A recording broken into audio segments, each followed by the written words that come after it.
ബാപ്പുമാക്ക് കൊറേ ദിവസം കഴിഞ്ഞ് പോയാ പോരെ? മതിയായിരുന്നു മോളെ. പക്ഷേ അവിടുത്തെ ആടുകൾ ആര് നോക്കും?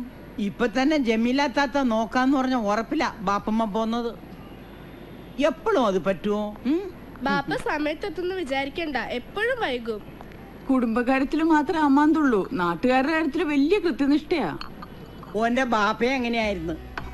കുടിയിലെ കാര്യം മുടങ്ങിയാലും പള്ളിക്കാര്യം മുടക്കൂല. നാട്ടിലെങ്ങനെയും ജീവിക്കാം, അതുപോലെയാണോ അന്യനാട്ടില്? ഇപ്പൊ തന്നെ ഉമ്മയെ ഹജ്ജിന് കൊണ്ടുവരാന്ന് പറഞ്ഞിട്ട് കൊല്ലം 10 കഴിഞ്ഞില്ലേ, എന്നിട്ട് ഇപ്പോഴല്ലേ നടന്നത്? അൽഹംദുലില്ലാ, ഇപ്പോഴെങ്കിലും അത് നടന്നല്ല. ഈ അങ്ങനെ സമാധാനിക്ക്. ആ ഈ കാട്ടിനൊന്ന് കെട്ടിക്ക സലീമേ, ഞാൻ കെട്ടിയാ ഉറക്കൂല. 7 മണിന്റെ ഫ്ലൈറ്റ് അല്ലേ? മൂത്തുമാനം കൊണ്ട് ഞാൻ പോയാലോ സെറീനാത്ത? റസാക്കാനെ നോക്കിയൊന്നും നടക്കൂല. ഹജ്ജ് കഴിഞ്ഞ് മടങ്ങുന്നവരുടെ നല്ല ക്യൂ ഉണ്ടാവും. റസാഖാനോട് എയർപോർട്ടിലെത്താൻ ഞാൻ വിളിച്ചു പറഞ്ഞോളാം. ഈ വായ മുടിക്ക സലീമേ. എന്റെ മോന്റെ മുഖം കാണാണ്ട് ഞാൻ ഈ വീട്ടിൽ നിന്ന് ഇറങ്ങേ നല്ല കാര്യായി. വിമാനം ഇതല്ലെങ്കിലേ വേറെ വരും. നീ ഞാൻ പൊക്കോട്ടെ. ഓ എല്ലാം എടുത്തു വെച്ചോ സലീമേ? റസാക്ക വരാതെ മോളിൽ നിന്ന് ഇറങ്ങില്ലെന്ന് വാശി പിടിച്ചിരിക്കുക മുത്തുമ്മ. ഇതും കൂടി വെച്ചോ. ഇങ്ങനെ നടക്കണോണ്ട് റസാക്കയുടെ പോക്കറ്റ് കാലിയാവുന്നത് മാത്രം മെച്ചുള്ളൂ. വേറെ വല്ലവരായിരുന്നെങ്കിൽ നാട്ടിലിപ്പോ എന്തൊക്കെ ഉണ്ടാക്കിയാനെ. ഒരു വീട് പണിയാൻ തുടങ്ങിയിട്ട് ഇപ്പൊ കൊല്ലത്രയായി. അടുത്ത മഴക്കാലത്തിന് മുമ്പ് വാർപ്പ് തീർക്കുന്ന ഉപ്പ പറഞ്ഞു. നീ മിണ്ടാണ്ടിരിക്കെ. അങ്ങനെ ഇപ്പൊ 8 മഴക്കാലം കഴിഞ്ഞു പോയത്, എന്നിട്ട് വാർപ്പ് തീർന്നോ? ഒക്കെ ഉണ്ടാവും സെറീന. തൊട്ടതിനും പിടിച്ചതിനും ഓനെ കുറ്റപ്പെടുത്താതിരുന്നാ മതി. ഉമ്മ പോണ നേരായിട്ടും എന്നെ കുറിച്ചുള്ള പരാതികൾ വായിച്ചു തീർന്നില്ലേ സെറീന? അന്നെ കുറിച്ച് ആർക്കാടാ പരാതി? ഓള് സ്നേഹം കൊണ്ട് പറയുന്നല്ലേ. അതെ അതെ, പക്ഷെ ഇവള് സ്നേഹം കണക്കാക്കണത് കമ്പിയുടെ സിമെന്റിന്റെ മണലിന്റെ കണക്കനുസരിച്ചാ. ഓരോ പണിയിൽ നിന്നെടുത്ത് 1 ലോഡ് മണലിറക്കിയ ഇവക്ക് ഞാൻ 1 ലോഡ് സ്നേഹം ഇറക്കി കൊടുത്തു എന്നർത്ഥം അല്ലേ സെറീന? ഇപ്പൊ തന്നെ നേരം വൈകി, ഇറങ്ങാൻ നോക്ക്. എന്നിട്ട് മതി എന്റെ സ്നേഹത്തിന്റെ കണക്കെടുപ്പ്. വാ ഉമ്മ. ചെന്ന ഉടനെ ദാമോദരൻ ഡോക്ടറെ കാണണം. BP ഷുഗറും ഒക്കെ ചെക്ക് ചെയ്യണം. വാ ഉമ്മ, അന്നെ കണ്ണു നിറച്ചൊന്ന് കണ്ടോട്ടെ. ഇനി എപ്പോഴാ ഇങ്ങനെ ഒന്ന് കാണാൻ കഴിയ? ഈ ഉമ്മാന്റെ ഒരു കാര്യം, ഇങ്ങനെ കണ്ണിൽ വെള്ളം നിറച്ച് എന്നെ നോക്കിയാ എനിക്കും സങ്കടം വരുമെന്ന്.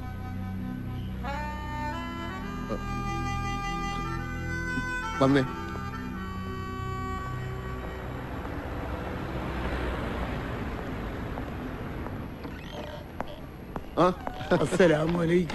വാലേക്കും അസ്സലാം. ഹംസക്ക കാലത്ത് തന്നെ ഇങ്ങ് പോന്നോ? എന്തായി മോനെ? ഞാൻ ഇന്നും എംബസിയിലേക്ക് പോകുന്നുണ്ട്. വേഗം ശരിയാവും. ആ സ്പോൺസർ ഓനെ ചതിച്ചതാ. ഓനെ ആരും പറ്റിക്കൂല. അതിപ്പോ എനിക്കും ഹംസക്കും അറിയാം, നിയമത്തിന് അറിയില്ലല്ലോ. 30 കൊല്ലം ഇവിടെ കിടന്ന് ഞാൻ നയിച്ചിട്ടും ഒരു നേർഗതി ഇല്ലാതെ വന്നപ്പോഴാ ഓനെ കൂടി വിസ അയച്ച് വരുത്തിയത്. എന്നിട്ടിപ്പോ ഇവിടെ ജയിലിലെ ഇരുട്ടറേ കിടക്കാനാണല്ലോ എന്റെ മോന്റെ വിധി. എംബസിയിൽ ചിലര് സഹായിക്കാന്ന് പറഞ്ഞിട്ടുണ്ട്. റഷീദിന് പെട്ടെന്ന് റിലീസ് കിട്ടും. ഒരുപാട് ഓടി നടക്കണതല്ലേ, ചെലവുണ്ടാവും. എന്റെ കയ്യില് ഇതേ ഉള്ളൂ. ഇതിനൊക്കെ കാശ് മേടിച്ചിരുന്നെങ്കിൽ ഞാനിപ്പോ ഇവിടുത്തെ ഷെയ്ക്ക് ആയാനെ. കയ്യിൽ വെച്ചോളൂ. ഹംസക്കൊക്കെ കുടിക്കാൻ എന്തെങ്കിലും കൊടുക്ക്. വേണ്ട റസാക്കെ, വിശപ്പോ ഒന്നും ഇല്ലാണ്ടായിക്കണ്. സ്റ്റോക്ക് എല്ലാം തീരാറായി. കഴിഞ്ഞ തവണ ഇറക്കിയതിന്റെ പേയ്മെന്റ് കൊടുക്കാനുണ്ട്. കൊടുക്കാടോ. താൻ 100 റിയാലിന്റെ റീചാർജ് കൂപ്പൺ എടുക്ക്. കടയിലെ കാര്യം നോക്കാണ്ട് റസാക്ക് ഇങ്ങനെ നടന്നാൽ ശരിയാവില്ല കേട്ടോ. ബത്തേലെ കടയുടെ കാര്യം അറിയാലോ, അതുപോലെ ഇതും പൂട്ടിപ്പോണ്ടെന്ന് നോക്കൂ. പിന്നെ ഞങ്ങളെ കുറ്റം പറയരുത്. നാട്ടുകാരുടെ കാര്യത്തിനായാലും ഇവിടുന്ന് കിട്ടിയാലേ ചെലവാക്കാനുണ്ടാവും. എല്ലാം ശരിയാവൂടോ. ഒറ്റ കൂപ്പണല്ല, 50 റിയാലിന്റെ 2 കൂപ്പൺ. എന്നിട്ടെന്തിനാ വൈകുന്നേരം ആവുമ്പോഴേക്കും 50ന്റെ 2 കൂപ്പണും നാട്ടുകാർക്ക് കൊണ്ട് വിളിച്ചു തീർക്കൂലേ? രണ്ടായാലും കണക്കാ.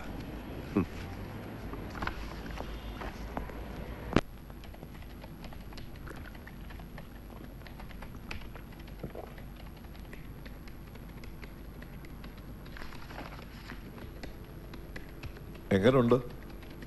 എന്തൊക്കെയാ അജിത്ത് ഈ എഴുതി വെച്ചിരിക്കുന്നത്? ഞാൻ പറഞ്ഞ വാർത്തയാണോ ഇത്? ഇതൊരുമാതിരി ഡിറ്റക്റ്റീവ് നോവൽ വായിക്കുന്ന പോലെ ഉണ്ടല്ലോ. ഇത്തിരി പൊടിപ്പും തൊങ്ങൽ വെച്ച് പൊലിപ്പിച്ചില്ലെങ്കിലേ വാർത്ത വായിക്കാനൊന്നും ആളെ കിട്ടില്ല റസാഖെ. യഥാർത്ഥ ജീവിതത്തിന് വായനക്കാരില്ലടോ. മനസ്സിലായി. കഥയും നോവൽ എഴുതി തോറ്റുപോയവരാ ജേർണലിസ്റ്റ് ആവുന്നത് എന്ന് പറയുന്നത് സത്യ. എന്തിനാ അജിത്തെ നിങ്ങളുടെ സംശയവും ഭാവനയും വെച്ച് ഈ പാവങ്ങളുടെ ജീവിതം ഒട്ടിങ്ങനെ തട്ടിക്കളിക്കുന്നത്? സ്പോൺസറെ തല്ലിയതിന്റെ പേരിൽ അറസ്റ്റിലായ ചേർത്തലക്കാരൻ സുരേന്ദ്രനെ പറ്റി വന്ന വാർത്തയിലെ സ്പോൺസറുടെ ഭാര്യയുമായി സുരേന്ദ്രന് ബന്ധമുണ്ടായിരുന്നോ എന്ന സംശയമാണ് വഴക്കിലെത്തിയത് എന്ന് നിങ്ങൾ എഴുതിയില്ലേ? ഒടുവിൽ അത് എവിടം വരെ എത്തിയെന്നറിയാമോ? അതോ നിങ്ങൾക്കത് നിസ്സാരം. സുരേന്ദ്രൻ ശിക്ഷ കഴിഞ്ഞ് നാട്ടിലെത്തിയാലും ഭാര്യയുടെ കൂടെ ജീവിക്കാൻ കഴിയില്ല. ഭാര്യ പോയി.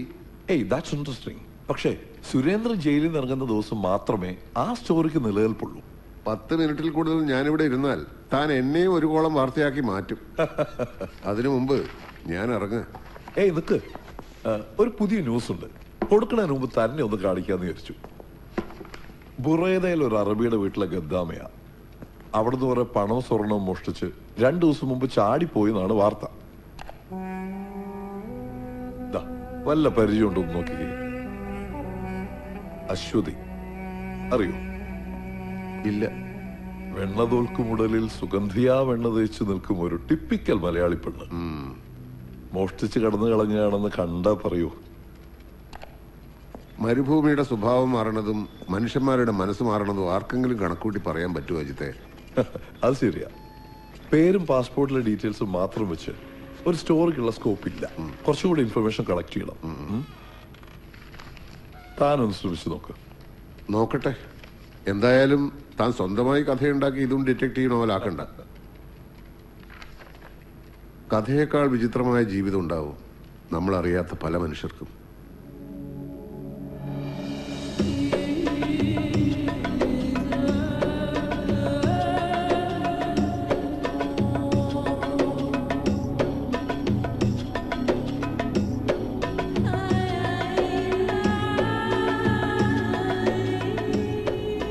നമ്മള് ബുറൈദയില താമസം.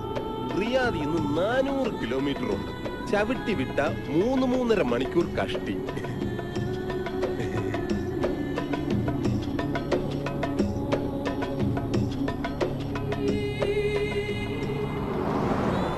പെങ്ങള് കാഴ്ചയൊക്കെ ശരിക്കും കണ്ടോ?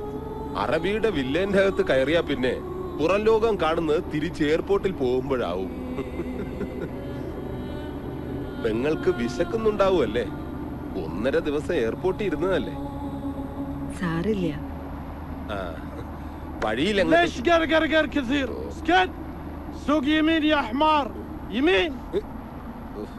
കിളവന് കണ്ണ് ശരിക്കും കാണില്ല. എന്നിട്ടാണ് ലെഫ്റ്റും റൈറ്റും. 10 കൊല്ലം മുമ്പ് ഞാൻ ഇവരുടെ വണ്ടി ഓടിക്കാൻ തുടങ്ങിയപ്പോ മുതലുള്ളതാ വടിവച്ചുള്ള ഈ കുത്തല്. വന്ന കാലത്ത് വഴി പഠിപ്പിക്കാനുള്ള കിളവന്റെ രീതിയായിരുന്നു. ഇടതു തോളി കുത്തിയ ഇടത്തോട്ട്, വലതു തോളി കുത്തിയ വലത്തോട്ട്, തലയെ കുത്തിയാൽ നേരെ. ഇപ്പൊ എനിക്ക് വഴിയെല്ലാം അറിയാം. എന്നാൽ ഈ കിളവൻ കേറിയാ വെറുതെ കുത്തിക്കൊണ്ടേയിരിക്കും.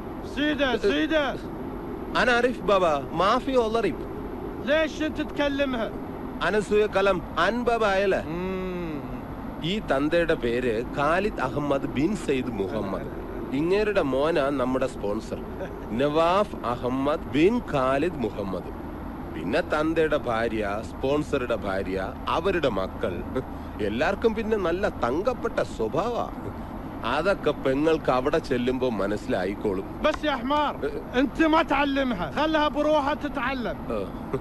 ഞാനൊന്നും പറയണ്ട, ഇനി പെങ്ങളെല്ലാം താനേ പഠിച്ചോളൂന്ന്.